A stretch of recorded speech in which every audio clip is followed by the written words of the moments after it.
Good morning and happy Monday. Everything in the world seems to be a little sleepy and slow today. I was sleeping slow. Winnie was in no hurry to get up and out. Yeah, it's almost 9 a.m. There's no sun.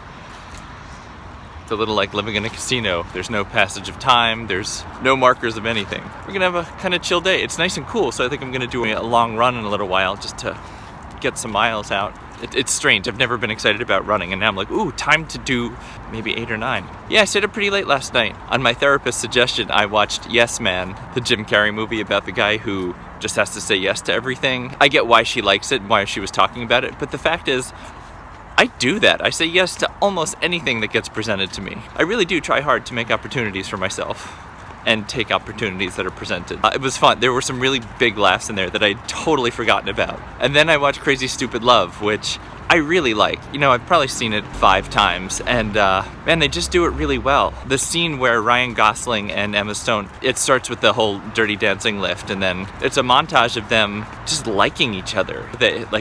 They're in bed together and telling jokes and laughing and rolling around, and that true affection for someone. Like, they did it beautifully in the movie. You just watch it and think like, wow, these two people really like each other. I forgot how well done that was, and that it's hard because that's what I had. I had a best friend. I had somebody who, when we would go to bed together, we would stay up late talking and laughing. You know, sort of like when you were a little kid and you had a sleepover and you were excited and that's what it was like. It was always exciting for me. And I worry that I won't find that again because I believe it was unique.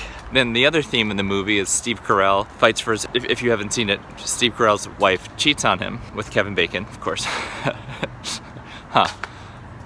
Could I just refer to the other man as Kevin Bacon now and you guys will know who I'm talking about? That would be fun. But the movie is about him believing she's his soulmate and fighting for her. And he never stops fighting for his soulmate. And I don't know what lesson to take from it. Maybe there's no lesson. Maybe it's just a movie. But I have fought and I have been fighting. And I do believe in soulmates. And I do believe in all of that. I've been putting a lot of work into stopping. It made me sad, not sad, but it brought me down a little just because at the end of the movie, he got her back. Or there was a recognition of how great the relationship was and how great, it all just came full circle. My arm is tired. After all the pain and all the work, it came full circle. And I'm not coming full circle, I don't think. Maybe movies are too meaningful to me. And you know, there's no lesson to be had. It's just like, come on, Ken, it's a movie, stop. But I really like that movie, and they do a lot of relationship things well. And I had a nice phone call this morning with somebody who was very supportive, so that was great. And I just need to bounce. I think also part of it was I was alone for a lot of hours last night.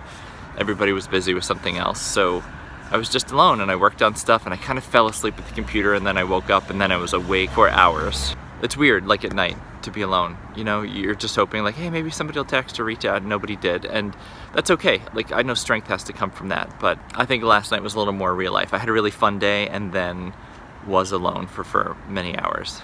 And I have to be okay with that and get used to it. I definitely thought about her a bit more because I don't know if this is silent treatment, like if this is a new tactic or what it is, but I haven't heard from her in a long time and I'm really wondering what's going on. But I guess the move is to try and make it matter less.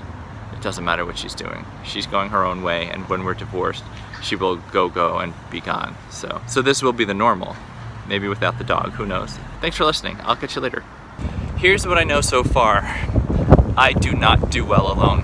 Since I got home from the barn last night and did some computer stuff and watched movies, I was alone. I didn't talk to anybody. And with enough time like that, well, the movies I watched also pushed me a little towards the guy got the girl at the end of the movie. And I'm not gonna do that. I know that's not gonna happen. So that made me a little sad just in terms of, I think, finding out that the girl I kind of like and I probably won't, I mean, we'll be friends, but I don't think it'll go farther.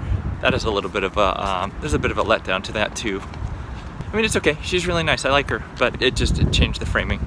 And then I was alone all morning, and I didn't really, well, I talked to one person, and that was good. Oh, Jesus, we have crazy homeless people. You know, and I gotta stop filming or this could be bad. I will come back after I pass the really crazy homeless guy. Excuse me. In the course of one block, I've only stopped recording for maybe 30 seconds. I saw a white guy pushing a stolen bike shouting the N-word. I saw a homeless guy peeing into a bottle. And I saw this super crazy skinny homeless guy just, I don't know, there's a certain kind of movement they do where it's a really jerky kind of erratic motion, and you can just look at it and be like, that's not a normal person, that's a broken person. And you can see it from a distance, sort of like when you can tell someone's a zombie, you know, like just by the way they drag their foot or whatever. Yeah, anyway, that was scary, and I think I'm a little weirded out from the guy who was running with the stick the other night and scared the crap out of me. I'm a little nervous for summer, if I'm gonna be honest. I think more for the time, like I'm afraid. I think what today showed me was I'm a little afraid of free time again. So I need to get my head straight and have projects and things to focus and work on. I'm gonna raise that up the priority list. Back to what I was talking about before though, I did have a phone call this morning that was good and sort of supportive, and I found a couple little articles I read about just about dealing with the kind of person I'm pretty sure I'm dealing with. It still made me sad, it still made me feel lonely. And then, I don't know, I've just been kind of stalkery today. I got back on Facebook and looked around, and you know, I've been off Facebook for a year, maybe about a year. So you log back in and you look around, and it still makes me feel sad. I still feel like it wasn't like a homecoming, like, oh, all these people. It was immediate like, oh God, Facebook, why am I here? So that's not good. It still allowed me to, you know, she has a new Facebook account that she made, and I'm not friends, but the cover image and the banner image are both images I took of her. So that just feels weird. You know, maybe I'm complaining too much. I've had a pretty good run the past week or so. I've had a lot of pretty strong days and positive experiences and good things. So maybe I've gotten soft, and maybe the things I'm complaining about now aren't actually a big deal. I'm kind of lonely and kind of heartbroken, which is different than being utterly devastated and debilitatingly heartbroken. Maybe I should just shut up and be more positive. My hope is that in time, these videos will transition into positive things, and I can, I don't know, show you cool things and fun things, and create more of a community where, I don't know, if you've been watching these and care about me, I'd like to know you and care about you too. You know, wouldn't that be nice? That this doesn't just seem like some weird self-indulgent thing where me just talks about me every day. I mean, my favorite thing to do is learn cool new things and show other people how to do it. That's why I love teaching. I teach woodworking and I like building stuff, but some people have this drive to build or this drive to be creative, and I like that, but what drives me is to show other people how to do cool stuff, to start somebody at zero, or to start with somebody who doesn't know as much and show them how, like build them up. And that's why this time of year is so fun, because the people who didn't know anything in August are now really competent. You know, maybe that's an ego stoke for me, but they're also just doing stuff really well, and I'm proud of them, and they're proud of themselves. It's wonderful, yeah. So tonight I'm gonna learn how to do cup pour paintings, and I've been watching a bunch of YouTube videos, and you know, it'd be kind of cool if I could figure them out well and show you how to do that. So maybe that's it. Maybe that's the idea of where this goes, is I'll just keep trying to learn new things and then show you how to do them, so we can transition out of me dealing with heartbreak, and maybe you'll want to learn how to do cool stuff for me. That'd be kind of nice, wouldn't it? If this could morph away from sadness all the time and more into like, oh cool, Ken taught me how to do something interesting that probably everybody else on YouTube also teaches, but just in my own way. That'd be all right. I'm gonna put my arm down and go buy paint. I'll see you later. I guess my reprieve is over. I stopped to get a slice of pizza, and Bon Iver is playing in the pizza shop. Man, like, it shut off for a while and now it's just back. Like, I don't know if it's a factor of time or absence. Maybe the fact that she's not talking to me anymore is finally starting to wash over me. I don't know what it is, but it's like it's back in full effect today. Not full effect, partial effect, but it's strong. Like, I feel it in my heart again. And I really thought I was past this. I guess this is the sort of ups and downs of the whole process. Yeah, Bon Iver, always gonna be a trigger for me, I guess. I'll see you later. Alright, that was a successful trip to Little Italy. I got a whole bunch of paints and canvases to play with, and then I found a pizza place that I've never been to before that has, I don't know, I got like a truffled porcini mushroom something slice of pizza for like $5, and it was good. If you ever come visit, I'll take you there, because damn, I'm just thinking about having another slice now. And then I stopped at a coffee shop I've never been to and got a cappuccino that was really good. There's one near my house that makes cappuccinos that are incredibly, so you drink it and you're like, good God, this is strong and bitter. But this place is all right. So I would go back there in a second too. I'm gonna go home now and gear up for hopefully the experiments I'm gonna try tonight. I hope I got the right paints, and I've watched enough videos where it should be good, and I hope I come out with something successful, and if I don't, I'll regroup and try again. But today's been a tough one. I don't know why my heart is heavy today. I know I keep saying it, but I'm like, initially I thought she's having nothing to do with me, so good riddance. And then I was talking to somebody today, and they said, well, that's the only move she has left. She's gonna cut you out and see how you like it. And I was like, well, that's awesome, because I do better without her. And I don't know if it planted the seed in my head or if it's something else, but is that why I'm low? Because my thinking on it has changed? Not the actual absence, but because now I think she's doing it on purpose to hurt me. I don't know, there's so many potential lessons from this whole thing. So much of healing seems to be about framing it so that you're good and not a victim. And it takes so much mental work. And I think this week went well because I didn't have to frame so much, because a lot of good things were happening. So the lesson then becomes, keep making good things happen. Don't watch romantic comedy movies where the guy gets the girl in the end, because you're prone to believing that you should get the same treatment.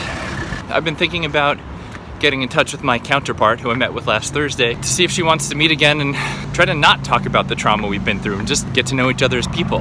That could be cool. I'm a little nervous about it, so of course I'm projecting that, which is why I'm not going to text yet, but I'm trying to figure out if she would get that and be like, oh my god, stop, or if it would be welcome. And I don't know, maybe I should just go for it because it doesn't matter.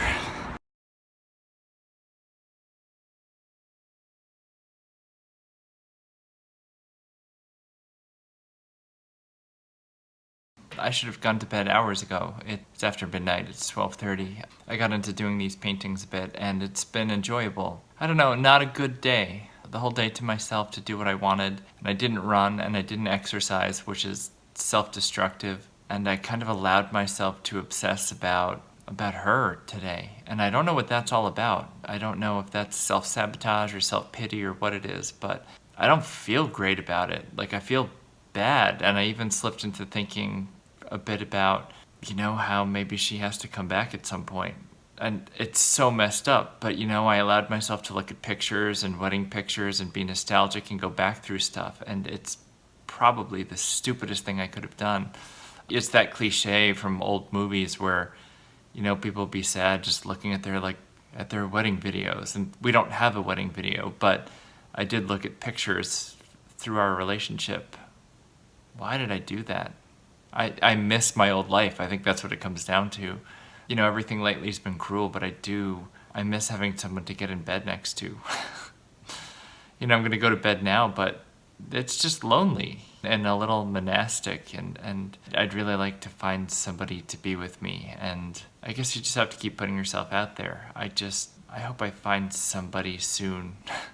That's sad to say, but yeah, I'm just a little low tonight, and there's not really anyone that can save me. I allowed myself, I indulged in behaviors that would let me sink a little bit and be nostalgic. And that was dumb. I shouldn't have done that. So now I have to make up for it. I'm not actually that tired. I stayed up late watching movies last night, then I slept in today. Now my sleep schedule's off, but I'm supposed to run at 6, so I should just get into bed and try to read or something. But I derived a little pleasure from seeing that, her new account on Facebook, his parents were still following his ex-girlfriend and not following her. But now it turns out that his mom is following her. And what stings even a little bit more is on her new Facebook profile, she changed her background picture to yet another picture I had taken of her. So of the 3 pictures I can see on her new account, they're all pictures I had taken, and they're all beautiful. So she's in this new life putting pictures up that I had taken. And I'm sure it's not a sign to me, it's just she's being an opportunist. They're great pictures. I took great pictures, and, it's not like she's giving me photo credit. She's just using them to portray her. And then his mom commented on one of the new pictures saying how beautiful it was. Gets the hairs on the back of my neck standing up being like, hey, I took that. Tell her I took that. I'm proud of that. I'll approach tomorrow differently, I guess. I'm going to run at 6, and then, it'll be a long day. It's a block day, and all the wood that was supposed to come in tomorrow won't be coming in because they haven't been open all weekend. So I don't know if I go up there after school, or maybe I can go I'll go Wednesday after school. A little bit of a setback, but it'll be fine. I think there's a baseline it's like an activity baseline. I need to do a certain amount of things with people every day, perhaps, to keep me okay. And I slipped below that yesterday and today, and I feel it. She hasn't been around. Like if she was contacting me, I'd probably be even lower now than I've been. With her removed from the equation, I need to be more socially active than I've been. And I think that's what I'm going to take from today. You got to do more. You can't be a hermit. Okay, I'm going to go to bed. I hope you've had a great day. Let's approach tomorrow more positively and more actively and more better. Have a super night. I'll catch you later.